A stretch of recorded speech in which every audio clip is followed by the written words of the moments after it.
Hello and welcome to my urban sketch tutorial. I'm going to be doing this image. I took this photo in Matlacha. We were on a sunset cruise. Unfortunately, there was no sunset, but we did get to see dolphins, so that was exciting. A mama and her baby. And the tour guide taught us a lot about dolphin, which is always great. When you come down here, I highly recommend it. You can even see a little pelican on the post, so I'm going to put that into the sketch. And I'm going to leave a lot of details out and use my own artist discretion. So I'm going to go over some tools that we need, some supplies that we need. Not a lot of stuff, which is really nice. So let's get started. So you're going to need a watercolor journal. This one is from Amazon. It's called Visual Journal.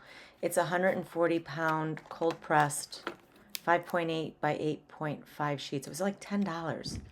Very reasonable prices. Very reasonable supplies, price-wise, for this particular type of art. And then 3 markers, a light gray, a medium gray, and a black.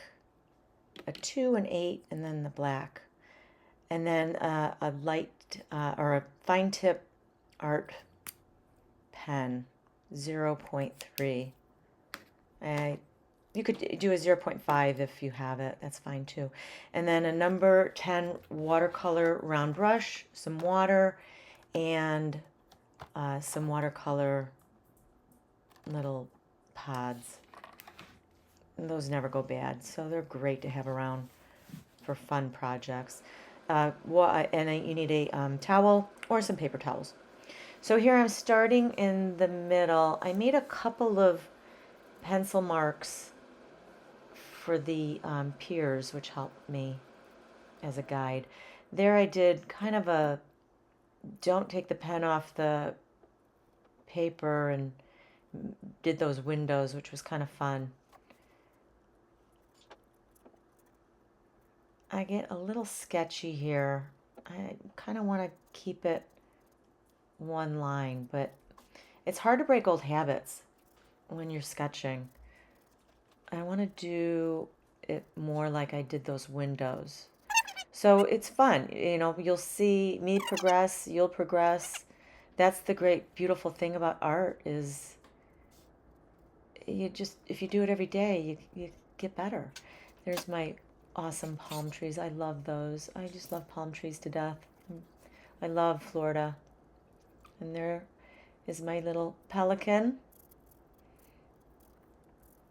I love the wildlife down here. It's really, really interesting.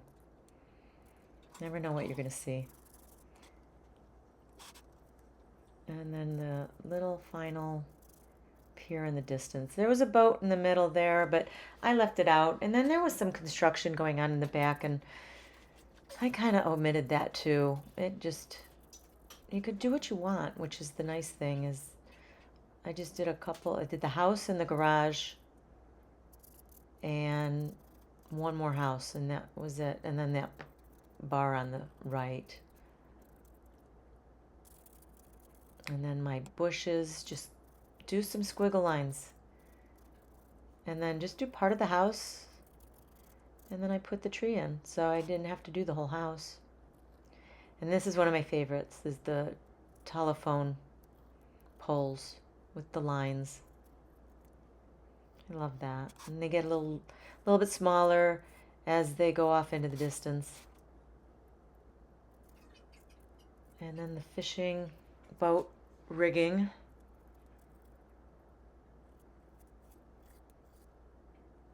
And the lines to hold the boat to the pier. I did this in a portrait format because I did the reel for Instagram, so I filmed it that way. But it doesn't look too bad. And then I use the black marker for all the dark shadowing, using the light gray for some light shadows in the trees and the post, the pier post, and then the fun little squigglies makes it look like the water's moving.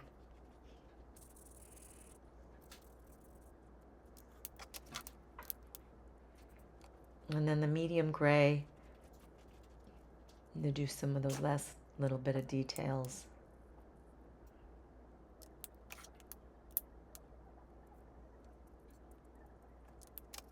This watercolor paper is amazing. It's so thick.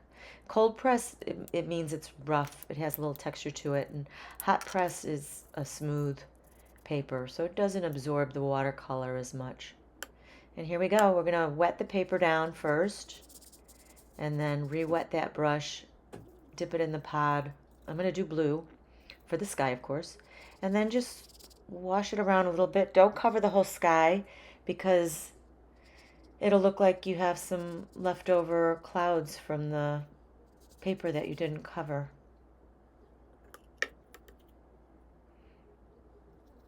And I'm going to do a little turquoise in the water here. And it always dries a little bit lighter, so if you like something a little bit darker, 2 coats or just a heavier wash of paint. Now here, this is something you don't want to do is, I'm gonna, well, sorry, I'm not there yet. Hang on. I'm gonna do a little yellow ochre on those houses and then a little more teal on that right house. But I'm gonna finish off with some splatter marks, which is such a great look. I just love it. It gives it just some fun little detail. But I kind of got a little crazy with the splatters. So there you go. Don't do that. Do not do that. Unless you like it, then you do it.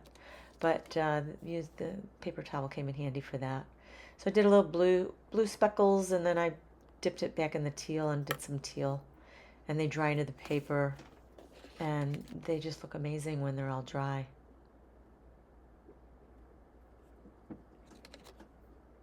So there it is. Thank you so much for joining me. I hope you have a wonderful day. Have a creative day. Create. Go out. Have fun.